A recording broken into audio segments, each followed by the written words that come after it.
दादा हीरा सिंह मरकाम अमर रहे। दादा हीरा सिंह मरकाम अमर रहे। मैंने माना कि कुछ ठंडी ज्यादा है, लेकिन इतनी भी ज्यादा नहीं है कि हमारी बोलती बंद कर दे। इसलिए अगर शेरों की संतान हो तो शेरों जैसा दहाड़ना भी सीखो। अगर सीख गए हो तो यहां दहाड़ कर बताओ। फिर एक बार मेरे साथ नारा बुलंद करेंगे, दादा हीरा सिंह मरकाम अमर रहे। दादा हीरा सिंह मरकाम अमर रहे। दादा हीरा सिंह मरकाम अमर रहे।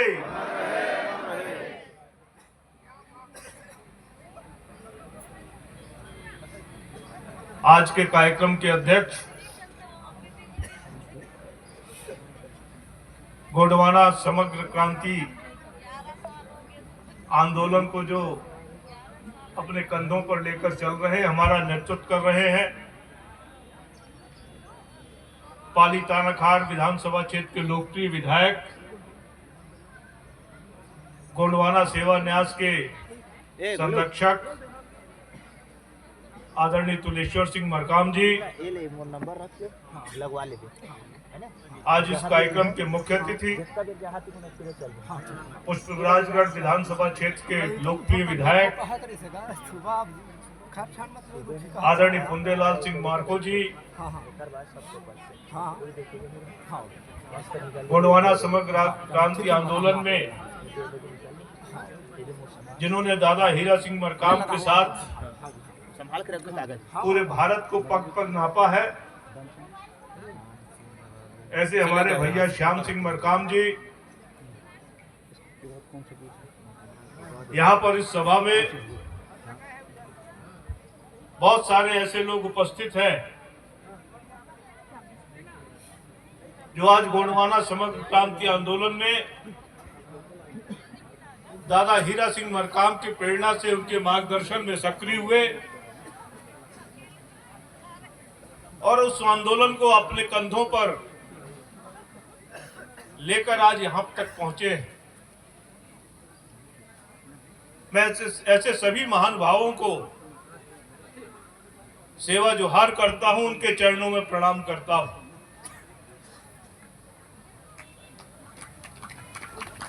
साथियों, आज हम सब यहां पर दादा हीरा सिंह मरकाम की जयंती का आयोजन कर रहे हैं। दादा हीरा सिंह मरकाम की जयंती के अवसर पर केवल उनको भौतिक रूप से याद करना पर्याप्त नहीं है। दादा हीरा सिंह मरकाम के रूप में हमको जो मार्गदर्शन मिला था, हमको जो प्रेरणा मिली है, उस मार्गदर्शन, उस प्रेरणा का अगर हम संकल्प लेंगे तो दादा हीरा सिंह मरकाम की आत्मा को सही और सच्चे अर्थों में शांति प्राप्त होगी। दादा हीरा सिंह मरकाम ने जो सपना देखा था,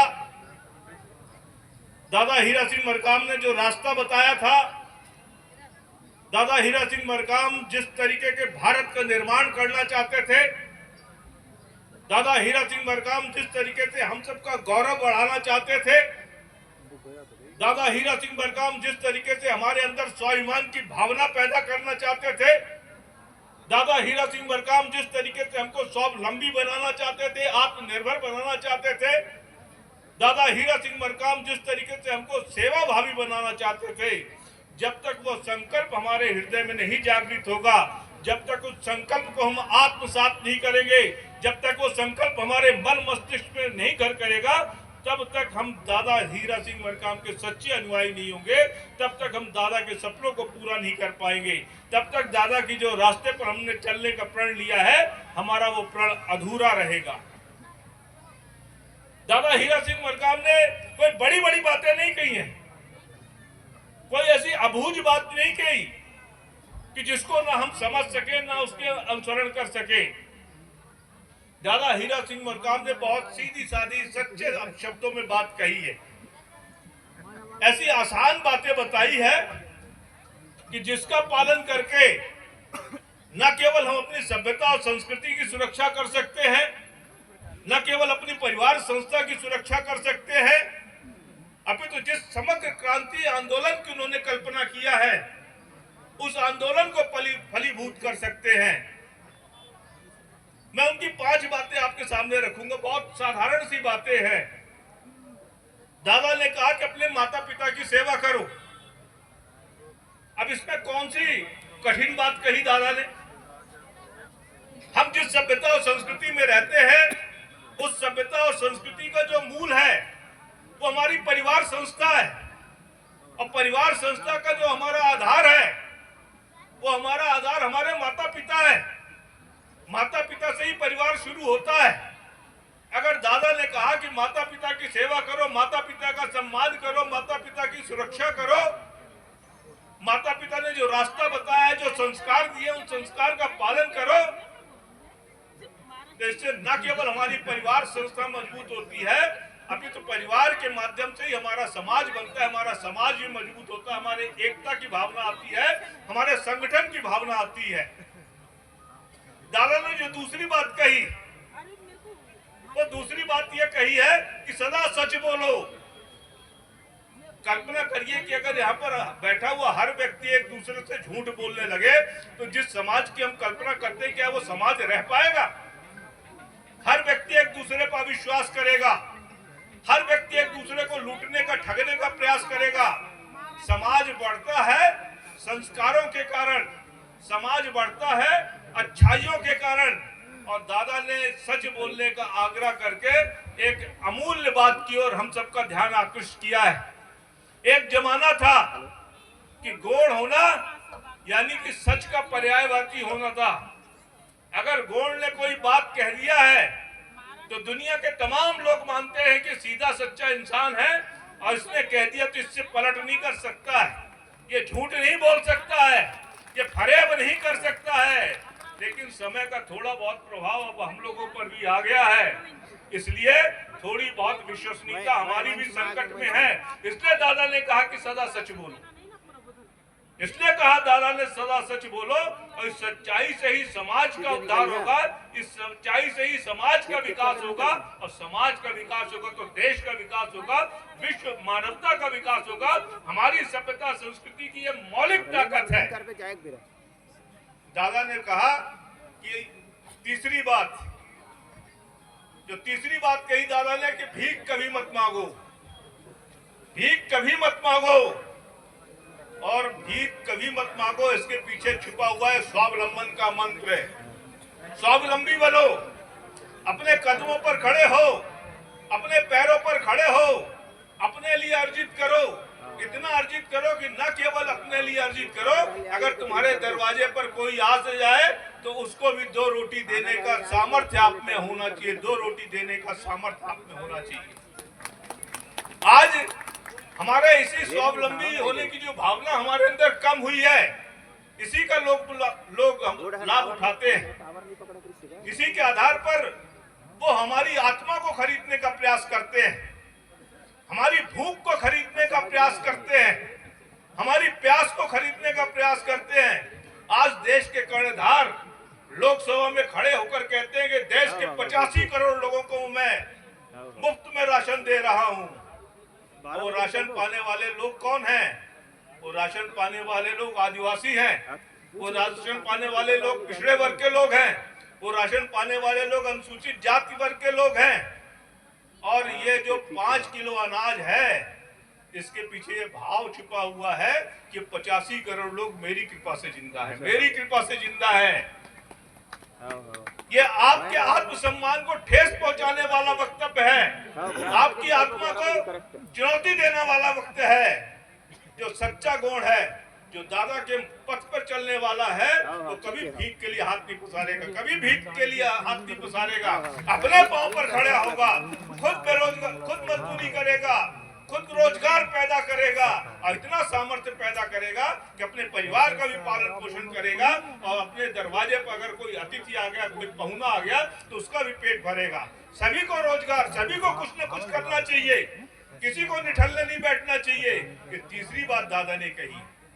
जो चौथी बात उस चौथी बात को इतनी गंभीर है कि आज हमारे पिछड़ेपन के हजार कारण हैं, लेकिन वो हजार कारणों में जो सबसे बड़ा कारण है वो नशा है। नशा है, नशा नाश की जड़ है। आज हमारा समाज जो है नशे की गिरफ्त में है। इसीलिए दादा ने कहा कि नशा छोड़ो। अगर नशा छोड़ देते हो तो कितने फायदे होते हैं। आखिर इस दुनिया में हम जो भी काम करते हैं उस काम करने का माध्यम क्या है? हमारा ये शरीर है।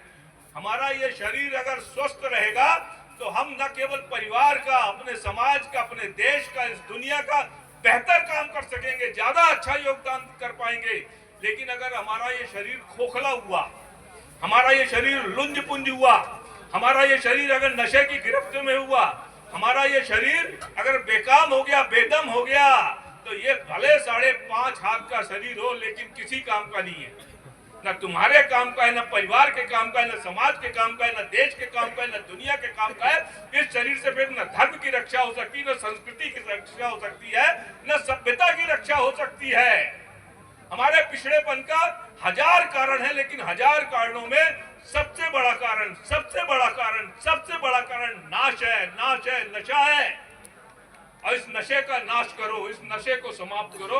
ये दादा ने चौथी बात किया, ये दादा ने चौथी बात किया। और पांचवी बात दादा ने कहा कि स्वाभिमान के साथ जियो, स्वाभिमान के साथ जियो। पाखंड को मत मानो, आडंबर को मत मानो। आपकी सभ्यता और संस्कृति को खाने की एक लंबी साजिश है। आप गोंडी धर्म को मानते हो, गोंडी सभ्यता को मानते हो, गोंडी भाषा के लिए लड़ाई लड़ते हो, लेकिन जब भी जनगणना होती है तो आपकी जनगणना किसमें होती है? जनगणना में क्या लिखा जाता है कि आप गोंडी धर्म का पालन करते हो? जनगणना में लिखा जाता है कि आप गोंडी सभ्यता को मानते हो? आपकी भाषा के रूप में क्या गोंडी अंकित की जाती? नहीं की जाती है। आपको सनातनी घेरे में घेर कर आपकी सभ्यता, आपकी संस्कृति, आपकी भाषा की पहचान मिटाने की साजिश हो रही है इस देश में। और किसी की भाषा लुप्त हो जाए, किसी की भाषा लुप्त हो जाए तो समाज अपने आप गूंगा और बहरा हो जाता है, क्योंकि भाषा के माध्यम से ही हम अपने को अभिव्यक्त करते हैं। अभी मैं आपके सामने दहाड़ कर बोल रहा हूं, लेकिन अभी मेरे को कह दिया जाए कि फ्रेंच में बोलो, अभी मेरे को कह दिया जाए चीनी में बोलो, मैं 2 शब्द बोल पाऊंगा क्या? नहीं बोल पाऊंगा, मैं गूंगा हो जाऊंगा, बहरा हो जाऊंगा, अपने को अभिव्यक्त नहीं कर पाऊंगा। यही आपके साथ हो रहा है, यही आपके साथ हो रहा है। आपकी जुबान काट ली गई है। और इसलिए स्वाभिमान के साथ जियो और कोई पाखंड को नहीं मानना है, कोई अंधविश्वास को नहीं मानना है। इस दुनिया में अगर किसी को हमने स्वीकार किया तो पंचभूतों को स्वीकार किया है, पंच शक्तियों को स्वीकार किया है। यही सत्य है, यही सत्य है। और इन पंच शक्तियों के अलावा जो बड़ा पेन है, जो ऊर्जा शक्ति है, उसको हमने स्वीकार किया। इसके अलावा सब मिथ्या है, सब आडंबर है, सब ढोंग है, सब पाखंड है। इसको नकारो, यही दादा ने कहा है, यही दादा ने कहा है। और इसको अगर हमने स्वीकार कर लिया, इन 5 सीधी सादी बातों को हमने स्वीकार कर लिया, तो ही हम सही सच्चे अर्थों में गोंडवाना संस्कृति और सभ्यता के उपासक हैं। तो ही हमारा गोंडवाना समग्र आंदोलन सफल हो सकता है। तो ही हम भारत की बात नहीं कर रहे, हम मध्य प्रदेश छत्तीसगढ़ की बात नहीं कर रहे, हम गोंडवाना संस्कृति सभ्यता को पूरी दुनिया में फैलाना चाहते हैं। क्योंकि जिस गोंडवाना लैंड की बात होती है, जिस गोंडवाना लैंड के आधार पर हमने इस सभ्यता, इस संस्कृति से रास्ते को चुना है, वो केवल भारत तक सीमित नहीं था। भारत तो उसका एक छोटा सा टुकड़ा मात्र है। वो हमारी सभ्यता और संस्कृति दक्षिण अमेरिका में भी थी, हमारी सभ्यता संस्कृति अफ्रीका में भी थी, हमारी सभ्यता संस्कृति ऑस्ट्रेलिया में भी थी, हमारी सभ्यता संस्कृति पूरे एशिया में थी। तो हम वहां पर अपनी सभ्यता संस्कृति को पहचानना चाहते हैं। हम पूरी दुनिया को गौड़ बनाना चाहते हैं, पूरी दुनिया में गोंडवाना का परचम फैलाना चाहते हैं, पूरी दुनिया को हम एक नजर से देखना चाहते हैं। हमारी सभ्यता संस्कृति की विशेषता है, कोई ऊंच नहीं, कोई नीच नहीं, कोई छुआछूत नहीं है, कोई हमारे यहाँ दुराव का भाव नहीं है। हमारे यहाँ कोई अमीर नहीं, कोई कोई गरीब नहीं, हम व्यक्ति को उसकी योग्यता के आधार पर उसको काम देते हैं, उसका सम्मान करते हैं। हम न जात के आधार पर, न पात के आधार पर, न किसी अन्य तरीके के पाखंड के आधार पर किसी भी तरीके का विभेद नहीं स्वीकार करते। ये हमारी विशेषता है और इसी विशेषता को लेकर हम ये सपना देखते हैं कि हम पूरी दुनिया को गौंडवाना स्थापित करेंगे, पूरी दुनिया को गौंडवाना बनाएंगे। और ये शुरुआत दादा ने किया है, बीज बो दिया है। आज बीज एक छोटे से पौधे के रूप में पनप चुका है, लेकिन अगर इन दादा की कही हुई 5 बातों को आपने स्वीकार किया, अपने जीवन में अंगीकार किया, उसका पालन किया, तो यही पौधा धीरे धीरे वृक्ष बनेगा। अब पहले भारत और भारत के बाद फिर पूरी दुनिया में दादा का संदेश लेके पहुंचेगा। और ये रास्ता जो है हम सबको मिलजुल कर करना है। अगर हमने ये संकल्प ले लिया, अगर हम लोग के मन में प्रण कर लिया, तो ही हम दादा के सच्चे अनुयायी हैं, तो ही दादा के हम सपनों को पूरा कर पाएंगे। और तभी आज हम जो दादा की जयंती मना रहे हैं, हम उस जयंती को सार्थकता प्रदान कर सकेंगे। इतना निवेदन करके मैं अपनी बात समाप्त करता हूँ। बहुत बहुत धन्यवाद।